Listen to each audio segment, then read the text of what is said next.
back to mine for a game of Cluedo with real weapons. Well, it has been cracking, hasn't it? A really cracking evening.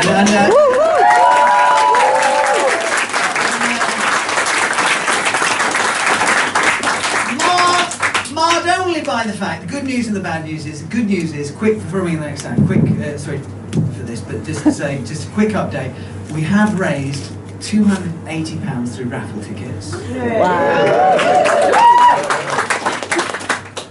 Unfortunately, my travel fees are £6,000. What we're going to do, we're going to pass the collection thing around. If you've got any spare cash, if you've got any cash on you now, please feel free to go to Google Changing Faces and just go there and donate there, because it's a good charity. I'm tempted to put an afterthought in there, try and live it up, but it's a great charity, so there we go, and you're great people. Okay!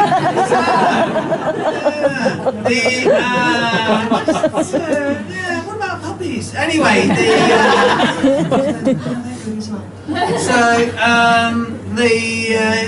let's, ladies and gentlemen, the next act. Again, on Friday, when this man walked in to the room crying with a nosebleed, I would not have anticipated the journey he is about to take you on. The man, the myth, the vocal chameleon that is a man who in future years there will be marble statues of him. The only thing remaining from in a post-industrial age will be visions of this man worn away like Ozymandias, striding the desert. He'll be there and our ancestors grubbing around. We're going, how? Because of him. He was the last best hope of mankind. That won 5 fans. So let's bring him on stage, ladies and gentlemen. Don't be surprised if he body surfs out of the room. I might be bigging him up a bit too much. Man whose boots you're not fit to lick, scum.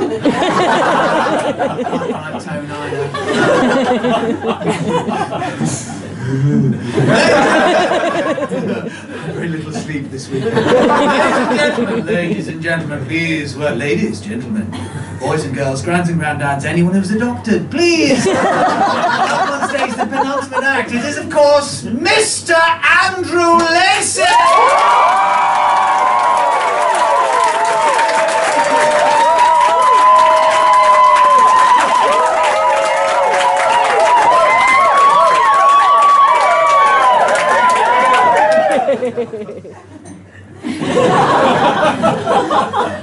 Shush. Right, where was he? Yes, that's it. Right, okay, so we've all met a Trevor, have we not? Trevor the taxi driver, do you remember from Ty's set earlier on? A classic human being. A marriage of accent and occupation. In a way you couldn't discern them. They occupy the same space. That's Cockney and cab driver, that's it, it's perfect. But it did bring to my mind that it's not necessarily the case all over the UK. We have a lot of very weird, very different accents around here. And I've actually met a Somersetian gigolo. You've seen him? Handsome man, don't get me wrong. Croat, muscular. Seen him in the bar. Just as the lady who's paid all that money has clocked him. And then it all goes a little bit downhill. Ah! Out yon. You are in for a treat there, my liver. Hours of pleasure, my life. And that's not the only one. There's a great many. I've been told, just on the grapevine, that there is such a thing as a Liverpudlian yoga instructor. Again, it just conjures up these weird images there. Like, just Just fucking relax! Just fucking chill out, find your chi!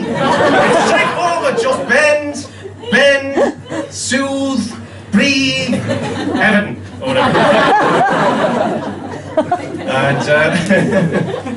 And where else do we have? We have, I mean, I've been there, so I know for a fact that Glasgow has an airport. I cannot fathom what it must be like to try to chat to a Glaswegian air traffic controller. Is that something you can imagine? A city full of people that are famous for never really finishing a sentence properly. Just imagine the guy coming in a 747 or whatever. It's like Preston Tower, coming in for final approach. Peak 227 777.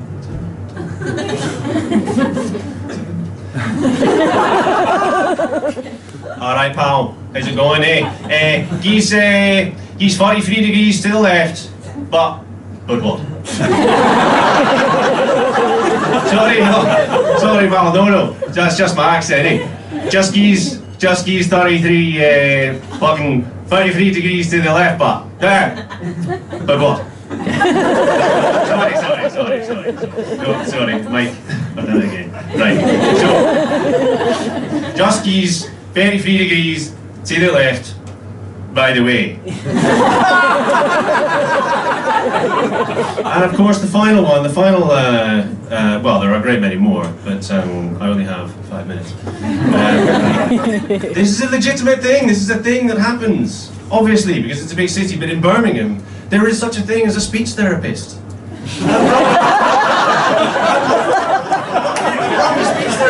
Just try to stay it like I do, mate. It's straightforward. Just right, okay. Where's he Welsh now? Right. Just trying to say it like I do, mate. The rain in Spain. All mighty on the plain. Just in on the eight. Yeah, that's the thing. But I'm not here to judge. Everybody has to try and find a way to feel comfortable. As Brits, I'm from Edinburgh, so particularly desperate to try to fit in all over the place.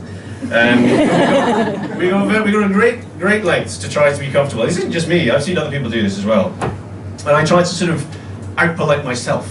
And I've seen, if I'm on the way to the office, I see somebody you vaguely know on the way to the door, and you think,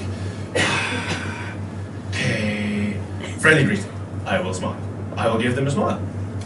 But not too big a smile, because maybe they think I want to make it a... I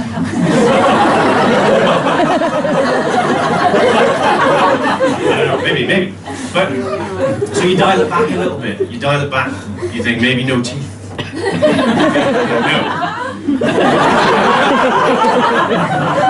That, I mean, you've just seen. It's alluring even without the teeth. So no, not okay for Madam HR or whoever it might be. No, instead you gotta maybe even just. I mean, I've seen this all over the place. I do it. British people just tuck away their whole mouth. Just do this. You just go. Much safer. Much just fucking my butthole.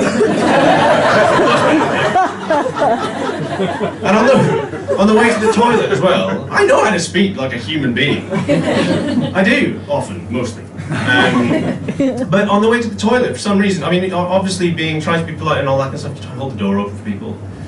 But rather than just holding the door open for somebody, you're just going, well, door a piss, whatever. Thanks. Again, you kind of just, you dial it back. You have to dial it back in case it weirds anybody out. But it ends up just shooting the weird way off the scale.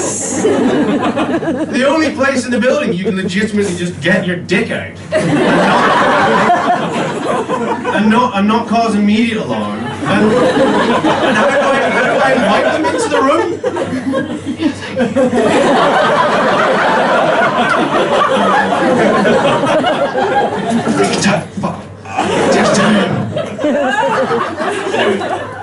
I do appreciate time, sorry it's a very short set guys, but what a fantastic evening it's been. You've given a phenomenal audience, and I hope you enjoy, well I know you'll enjoy, the final act, and give very generously to this fantastic cause. My name's Andrew Lacey. Enjoy your night.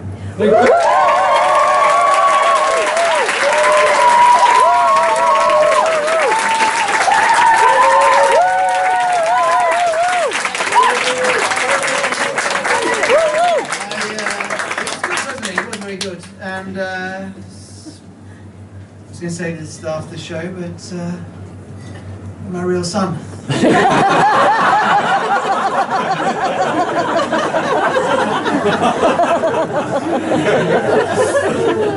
Made Daddy very kind.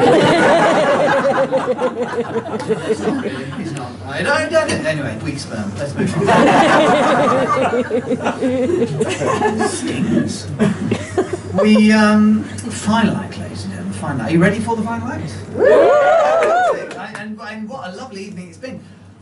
So we've got the raffle after this. So just to bring your venal interest back in. So this the final act of the show, though, absolutely. I know everyone has been the star of Tomorrow Today, but this last act. Everyone's been on stage, especially the acts in the first half. They've all been adrenalined up. They've been really into it as a gig, and then the endorphins kick in after the show, and they're really, you can't imagine the feeling they're having. Not this last act. They've had to stay in the zone all fucking night long, and there's a discipline to that. And well, top props for that. And secondly, isn't that right, Mr. Bunny? Secondly, I think it would be a sign of a bad compare to extend an introduction for the final act any longer than need be, because they've been waiting. And you ask anybody in this business, does not use 12 words where 6 will do. I'm known for it. So let's did I tell you about my 5th birthday? No, so of course, focus, Logan, full stop, new paragraph. Let's bring on the next act, ladies and gentlemen, if you're ready for her. About to find out. I love her dearly. Agape, not eros. Please welcome. They applied the genital clamp and everything was sorted. Please let me know if I'm oversharing. She won't. Please welcome on the stage a delight for the entire weekend. It is of course the one, the only Sital Gami.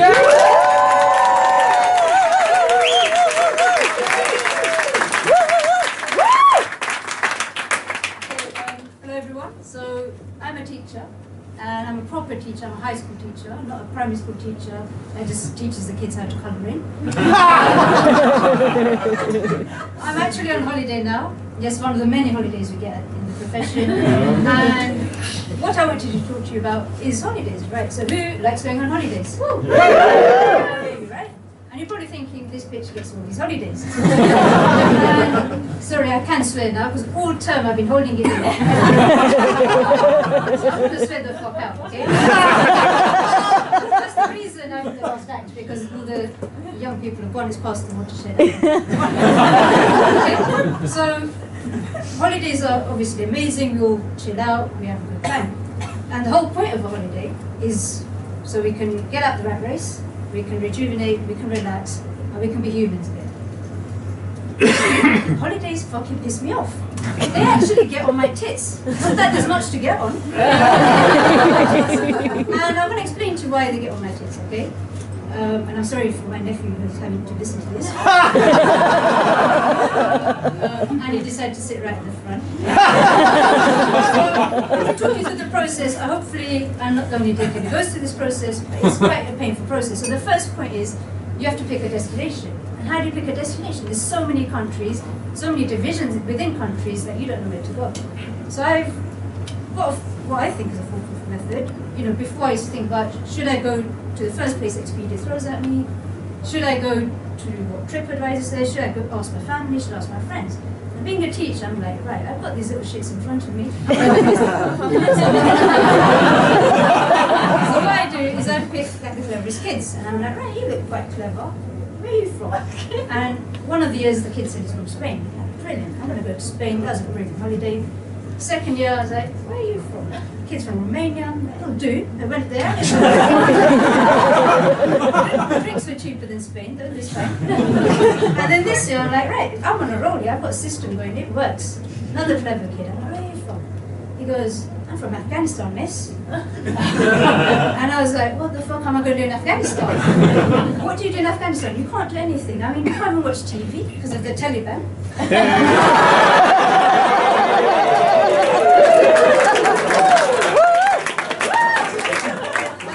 There is a plus side.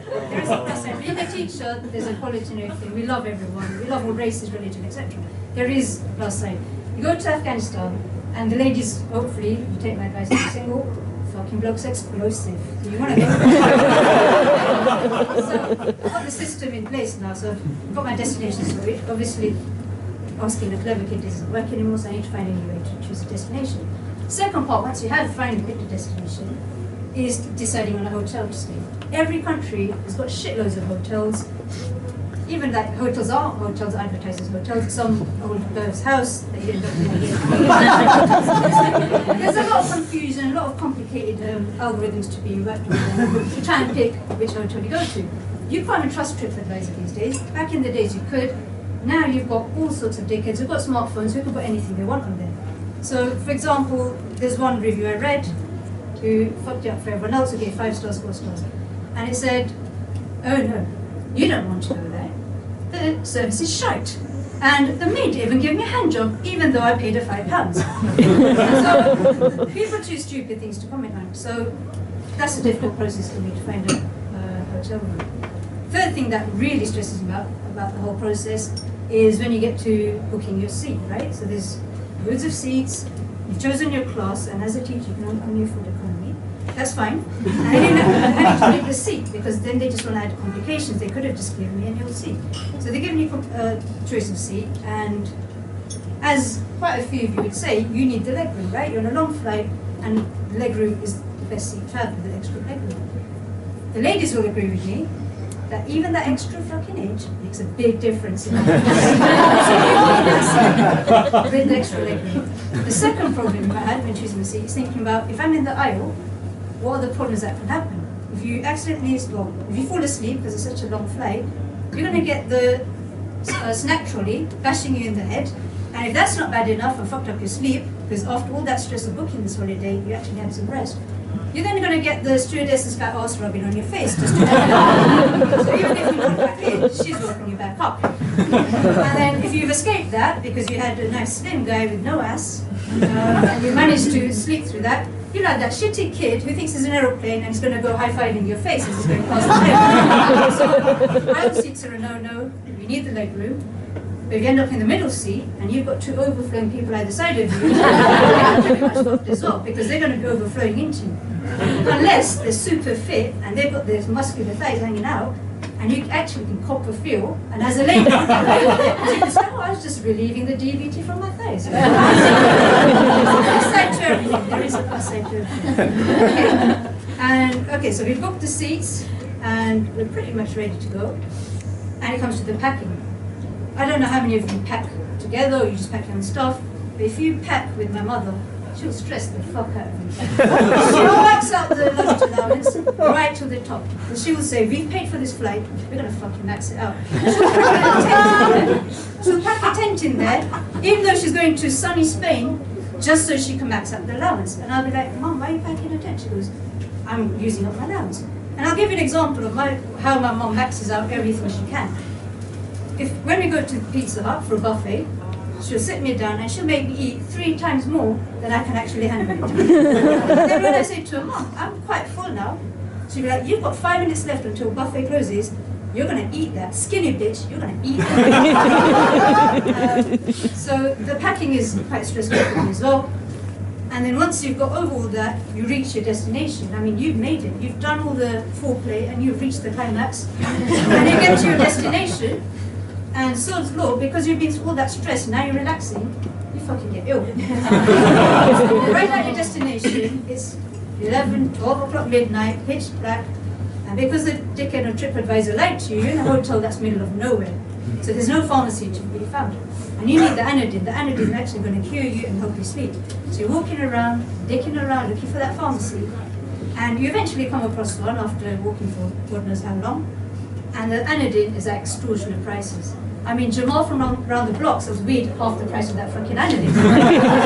You're going to have to pay for it because they know these liquors have come to our country and they're going to need this shit. When they come on holiday, especially they book that hotel, they relied for the reviews and they're in the middle of nowhere. So that's the thing. So you've gone through all this process and then you get fucked over. And as a teacher, it happens a lot, so I've kind of been used to it. Okay, and then the final part is if you're Indian or Asian, your family are going to ask you to get your presents when you get there. So you can't enjoy your holiday. You've done all that hard work. You've worked through all those lunch breaks. You've held all that coffee in your bladder until break time. And then they can't even let you enjoy your holiday. So you're looking for presents. So these are the example of stupid presents that I get asked to get. So when I went to Spain, I got told, okay, get me a bull. When I went to Greece, I got told, oh, get me a statue of a god. And then when, the final time someone asked me, I was quite pissed off. They're like, oh, where are you off to? I'm like, I'm going to Pakistan. And they were like, good luck, mate. It is a stressful, very stressful process. And, once you get there, you've done everything, you've come back, and you're like, right, back at work now. I actually survived that. I'm proud of myself. That was a fucking, I survived. I'm still standing, I'm back at work, no sickies. And then you look at the calendar and you're like, shit, another holiday in 2 weeks' time. I have to start booking that shit. Right, so thank you very much, ladies and gentlemen.